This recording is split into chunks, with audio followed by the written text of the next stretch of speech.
Salutations. Oui, ceci n'est pas un effet de style. Non. Je ne tiens pas mon micro par nouvelle tendance sur la chaîne. Pas du tout. J'attends le remplaçant de cette petite attache de micro qui tient sur ce bras et qui a cédé juste avant le tournage. Ça fait bizarre, je suis pas habitué. Faut que je m'habitue.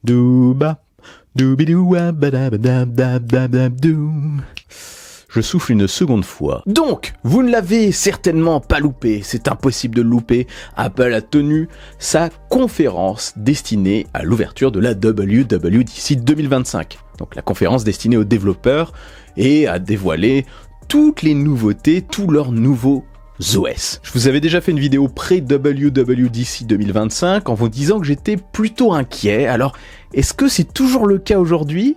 Vu l'introduction, c'est possible. Déjà, petit résumé express. Là, je vais pas tout vous faire, vous avez des vidéos à l'appel dessus. Ici, je vais plutôt partir sur mon analyse personnelle. Comme prévu, Apple a remanié le design de tous ses OS, iOS 26, parce que oui, on a aussi eu un changement de numérotation comme prévu. Donc iOS 26, iPadOS 26, macOS 26, watchOS 26 et tvOS 26, oui, tu as deviné, 26, ont désormais un nom uniformisé et un design uniformisé. Un nouveau design qui, je trouve, personnellement, est plutôt bien fait. Enfin, c'est joli en tout cas. Le concept, du moins, est joli parce que dans l'application, on constate que c'est pas encore au point, mais rappelons-le, c'est très bon de le rappeler, on est sur une bêta, il y a encore beaucoup de choses à régler, notamment sur les effets, parce que je vous ai pas développé ça, mais le nouveau design introduit dans les nouveaux OS s'inspire fortement de visionOS et de ses effets transparents, donc du coup on a de la transparence partout, un effet liquid glass, ils appellent ça comme ça, un nom marketing qui est plutôt stylé je trouve. Les résultats sont parfois exceptionnels, parfois très très bons, et d'autres résultats sont un peu particulier. Par exemple, quand on a du texte sur cet effet liquid glass, donc blanc en superposition avec du fond blanc ou très clair, c'est plutôt, même totalement illisible pour l'instant. Alors, pendant la présentation, pendant la keynote, ils ont montré que normalement ce fond textuel devait s'adapter automatiquement au fond qu'il y a derrière. Donc si ça devient sombre, ça devient blanc. Si c'est clair, ça devrait devenir noir. C'est pas encore actif apparemment sur les bêtas, j'ai l'impression. Je pense que ça va être réglé. Je pense aussi qu'ils vont régler, par exemple dans le centre de contrôle, l'effet trop translucide, qui rend aussi le centre de contrôle plutôt illisible pour l'instant. À mon avis, on va voir de grosses modifications, ils vont voir les retours et ils vont ajuster ça. Tout n'est pas encore déployé non plus, on est sur les mois qui précèdent la sortie officielle de l'OS, des OS même. Donc ce design, j'ai trouvé ça plutôt rafraîchissant, plutôt original, et ce qui est pas mal, c'est que ceux qui n'aiment pas ne sont pas obligés, bon, si dans la navigation principale ils sont obligés, mais on peut toujours opter vers le design blanc et le design sombre, si j'ai bien compris, en plus d'un design totalement translucide qui pour le coup est aussi très illisible au niveau des icônes, mais ça a son style, ça dépend de ce qu'on fait avec. Donc plus de personnalisation, un nouveau design globalisé, ça c'était pour le gros du spectacle, on va dire. Moi ce qui m'a vraiment marqué, donc c'est ça, comme la majorité des gens, le retour en force d'iPadOS, parce que là ils ont vraiment fait un travail dessus. Je passe un petit peu le reste parce que je trouvais ça assez classique, même au niveau des IA c'était creux, on va pas se mentir, j'en reparle juste après. Mais iPadOS c'était très intéressant, ce rapprochement vraiment prononcé vers l'expérience Mac. J'ai très hâte de tester, je l'ai pas encore installé mais je vais le faire dès que possible. On peut avoir beaucoup de fenêtres affichées, on peut en positionner 4 en écran partagé par exemple. On a aussi les options qu'on reconnaît facilement sur Mac en haut de l'écran, la barre d'options qui se met au-dessus, donc ça c'est pas mal aussi. Dans certaines applications ça va apporter pas mal de choses parce qu'on a l'habitude d'utiliser ça comme ça, on sera moins perdu je pense. La possibilité de réduire, d'agrandir et de fermer les fenêtres est aussi présente désormais comme sur Mac, ça c'est sympa aussi, c'est pas mal. L'application fichier aussi qui a été remaniée pour être beaucoup plus complète.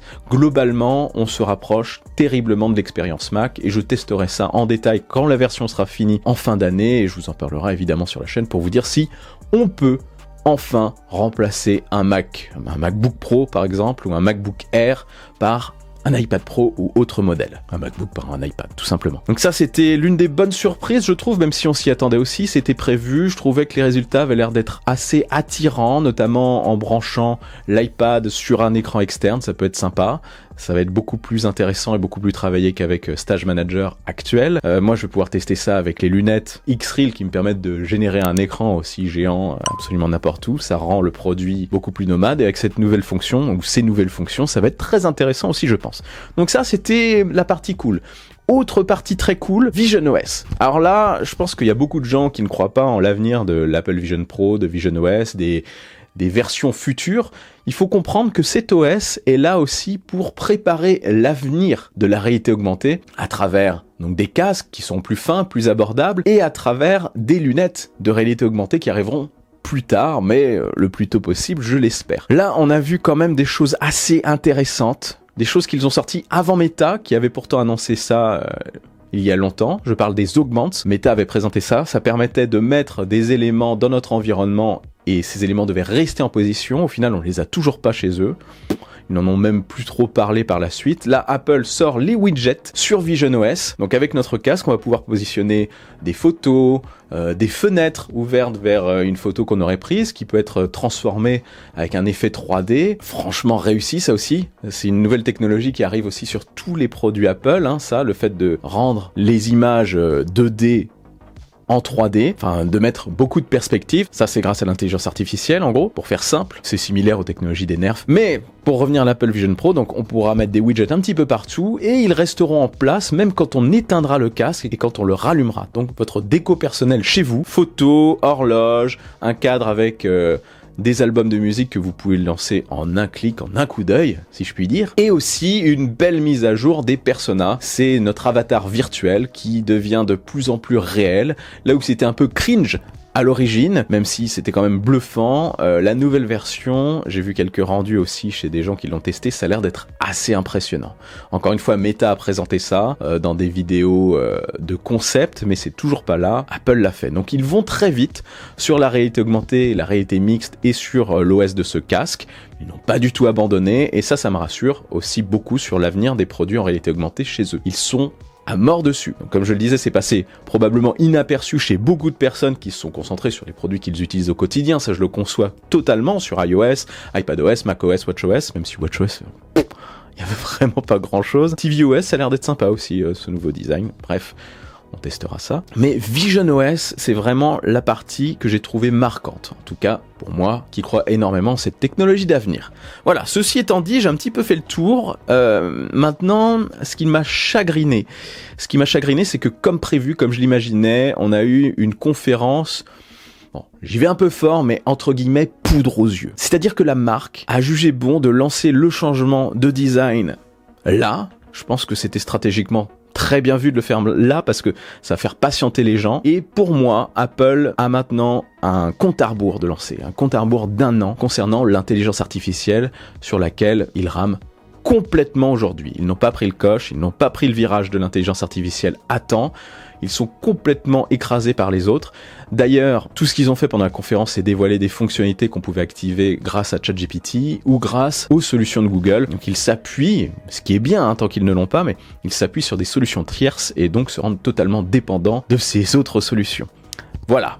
À cause d'un gros souci de choix stratégique, franchement contestable je trouve. C'est une technologie d'avenir, beaucoup aujourd'hui ne mesurent pas à quel point c'est quelque chose qui va métamorphoser notre usage de la tech, notre utilisation de la tech. Pour moi ça va totalement détruire une grosse majorité des applications qui seront déportées vers des tâches ou des chatbots ou des assistants, des agents IA qui feront les choses à la place de beaucoup d'applications. Donc ils vont travailler dessus. Si on se fie aux récentes fuites, aux informations, aux bruits de couloir, les bruits de couloir de chez Apple, pas ceux qui seraient... Bref, j'arrête, je ne développe pas ça. Si on se fie à ça, ils sont partis dessus. Là, c'est bon, ils sont partis, mais ils ont 1 an. 1 an selon moi pour balancer tout ce qu'il faut sur l'intelligence artificielle. Aujourd'hui, c'était la conférence de remaniement des OS, c'est bien, c'est joli. En septembre, ils vont présenter les nouveaux iPhone 17, donc ça va faire durer un petit peu le plaisir. Ils vont proposer d'autres trucs entre-temps, probablement Apple Vision Air et un nouvel Apple Vision Pro de 2e génération au début de l'année. On va avoir l'iPhone 17e aussi qui va sûrement arriver, mais il va falloir combler un petit peu tout ça. Il faudrait sortir aussi une enceinte connectée avec écran, des choses comme ça, mais qui ont besoin de l'IA l'IA pour bien fonctionner. Je pense qu'il faut qu'ils présentent à tout prix des nouveautés d'intelligence artificielle lors de la WWDC 2026. C'est leur dernière chance. Ça va être crucial. La conférence doit être vraiment destinée à ça. Et dans la foulée, comme on le sait, ils travaillent sur des lunettes connectées avec caméra comme les Meta Ray-Ban avec IA et une version avec réalité augmentée qui arrivera plus tard et une version certainement avec affichage simple. Il faut au moins présenter les premières lunettes à proximité de cette conférence IA. Là, en gros, c'est une belle apnée pendant un an. Ils vont utiliser les services tiers, mais il faut à tout prix, non pas qu'ils se rapprochent des technologies concurrentes, mais il faut qu'ils les égalent, voire qu'ils les dépassent en 2026. Grosse pression. Je leur mets une grosse pression, mais ils doivent avoir une énorme pression. Et ils ont raison. S'ils font ça, ça lancera un nouveau cycle vertueux avec des produits avec IA, des produits réalité augmentée, les produits actuels qui seront aussi améliorés grâce à ces technologies, l'arrivée de l'iPhone pliable, etc. Enfin, ils partiront sur un nouveau cycle, une nouvelle boucle. Mais là, franchement, moi, ça m'effraie toujours aujourd'hui. Tant que j'ai pas ça entre les mains, tant que j'ai pas le visuel, le résultat, je ne suis pas rassuré quant à l'avenir d'Apple. Clairement pas. Oui, c'est une marque qui a une base de fans, mais ça peut s'éroder avec le temps s'ils n'ont pas les technologies de leurs concurrents. La plus grosse erreur qu'ils ont faite jusqu'à présent, c'est vraiment de négliger l'intelligence artificielle multimodale. Quelle erreur! Quand on pense à Steve Jobs, qui a balancé Siri avant son décès, qui a lancé aussi les travaux, on sait, sur la réalité augmentée avant, s'il voyait que 15 ans après, on en était encore là, avec ce Siri, toujours pas de Siri 2.0, je pense qu'il se serait jeté sur l'intelligence artificielle, il se serait jeté dessus en voyant le potentiel. Ils n'y ont pas cru. Comment ont-ils fait pour pas le croire? Donc bref, je pense que oui, ils ont encore de la marge, ils ont un gros trésor de guerre, ils ont beaucoup de ressources, ils ont beaucoup d'argent. D'ailleurs, cet argent, il va falloir l'envoyer, hein, s'ils veulent rattraper leur retard, faut racheter des boîtes là. Faut y aller, Tim, faut vraiment y aller. Là, ça rigole plus, ça ne déconne plus. Pour moi, c'est l'avenir de la marque qui se joue ici.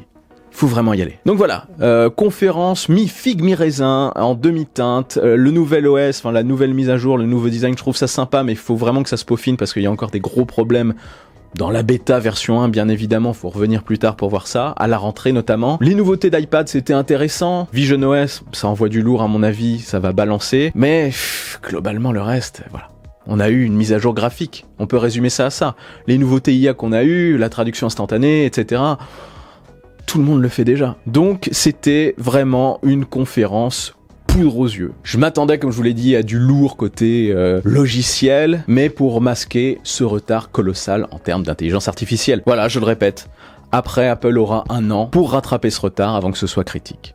Donc on se bouge. Voilà, dites-moi en commentaire ce que vous pensez de ces nouveaux OS. Est-ce que vous trouvez quand même ça sympa? Vous, ça vous suffit peut-être pour l'instant. Il y en a beaucoup aujourd'hui qui ne voient pas l'intérêt de l'intelligence artificielle, mais ceux qui ont goûté le savent, c'est vraiment l'avenir, bien un avant et un après cette technologie, clairement. C'est aussi révolutionnaire que l'arrivée d'Internet. Ça l'est même probablement plus, parce que ça va ouvrir le champ des possibles, notamment côté robotique, véhicules autonomes, automatisation des tâches, etc.